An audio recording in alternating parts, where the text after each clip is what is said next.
This is the new Lexus TX, and just like Texas, everything about it is bigger, except for the engine.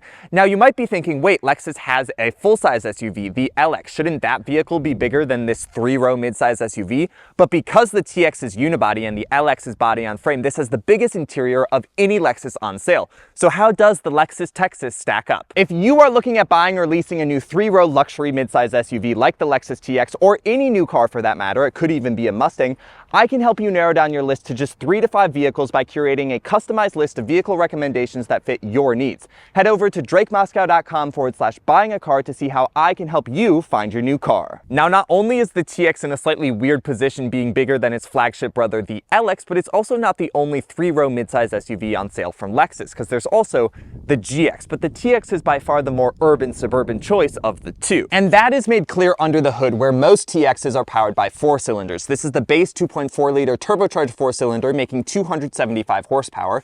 There's also a hybrid version of this engine making 366 horsepower, and there's also a plug-in hybrid powertrain available for this car that uses a 3.5-liter V6 paired with an electric motor to deliver 30 miles of all-electric driving and 404 horsepower. Now, the big thing about the TX is space, and with the front passenger seat adjusted to about where I would sit as the driver, I at 6'2" definitely have enough room, enough knee room, enough foot room, and enough headroom, but it's nothing to write home about. What is impressive is that you can fit 4 full-size adults quite easily in this car, and as we'll see, even in the 3rd row. They've really made the 3rd row an accessible place to sit, not just relegated for kids. I also do like how there are manual peasant blockers, heated and cooled seats. You have this center console in the back that can be removed if you want to make it much easier to climb into the 3rd row, and there are dual USB-C chargers, and you do get to appreciate this massive panoramic sunroof. So yeah, it's very comfortable back here. I can also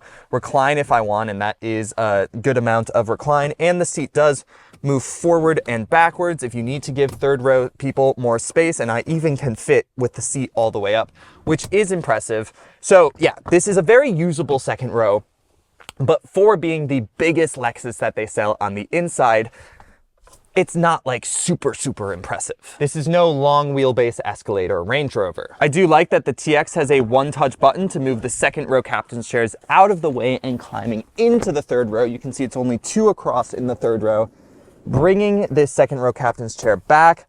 I at 6'2" can actually fit back here, which is really impressive. I have just enough knee room, and my feet can kind of slide underneath this seat. I am wearing Air Force Ones, so they're a bit taller than normal. Sitting upright, my head can hit the ceiling if I really stretch out, but if I kind of slouch a little more and sit in a more comfortable position, I fit quite fine. Could definitely spend up to an hour back here without really being too uncomfortable. There's also power reclining seats, which is pretty cool because these 3rd row seats can be raised from a flat position with one-touch buttons both in the rear cargo area and in the 2nd row on the passenger side, which is really nice. There's also 2 USB-C charging outlets back here, so 3rd row passengers have not been forgotten. I'm sure iPad kids will love that. And there are dual cup holders back here. Now, behind the 3rd row of seats, you are going to find 20.2 cubic feet of storage, which is really nice. And I have here a carry-on suitcase. It doesn't fit the narrow way, just the curve of the back of the car doesn't allow it to fit that way, but it does fit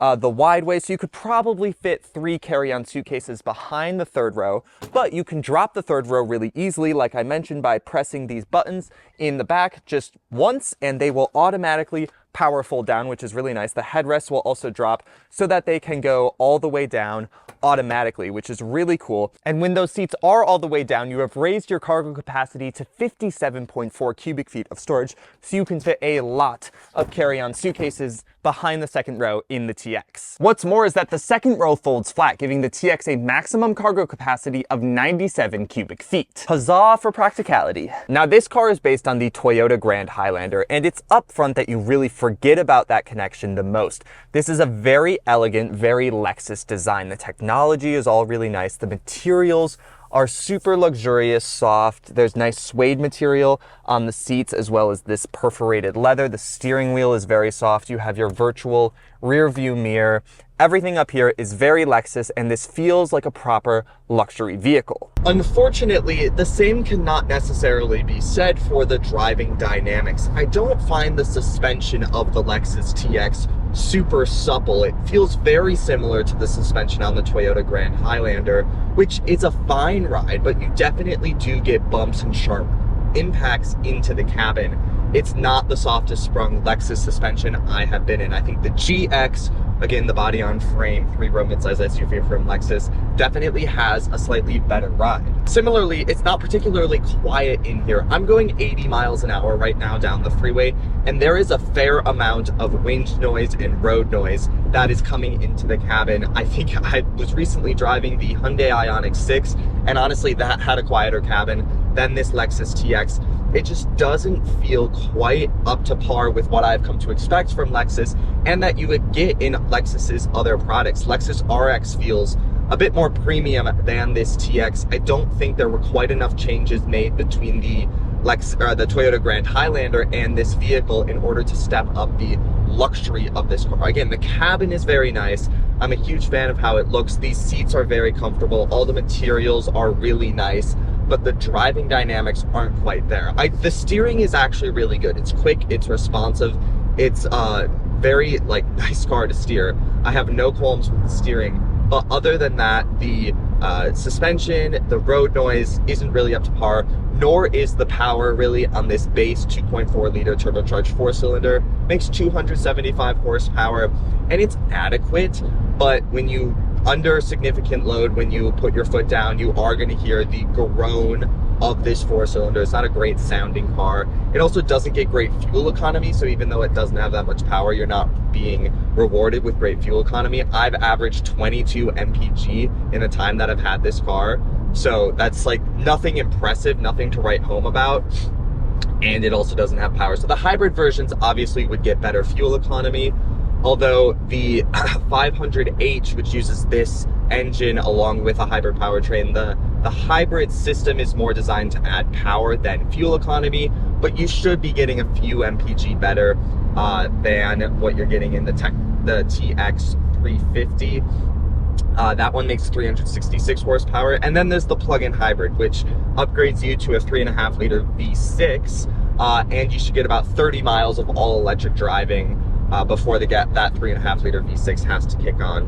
So those powertrains would interest me more if I was buying this vehicle. Obviously, they are more expensive, but this vehicle is already $70,000, partially because this is the nicest TX350 you can get.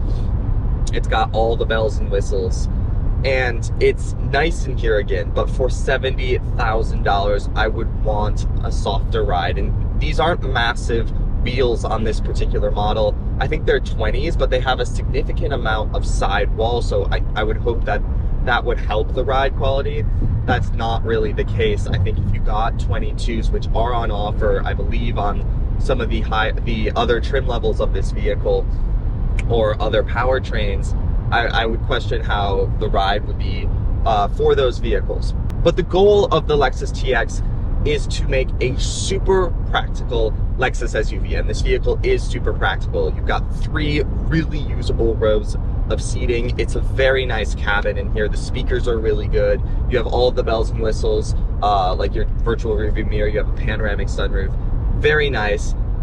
I just personally wish it had a little more luxurious of a driving experience, especially for the price. So that's the 2024 Lexus TX. I would not buy this particular spec of the TX. It costs $69,000 and still has the base 4-cylinder engine, which makes adequate at best power and has returned for me 22 mpg, which is not very impressive. I'm also not overly impressed by the luxury of this car. While the interior is definitely a very nice place to spend time, the differences in ride quality between Toyota Grand Highlander, on which this vehicle is based, and TX is negligible. It doesn't drive quite as nice as I would hope from a Lexus, especially a Lexus that costs $70,000. Thanks for watching. Like, comment, share, and subscribe, and I'll catch you guys in the next video.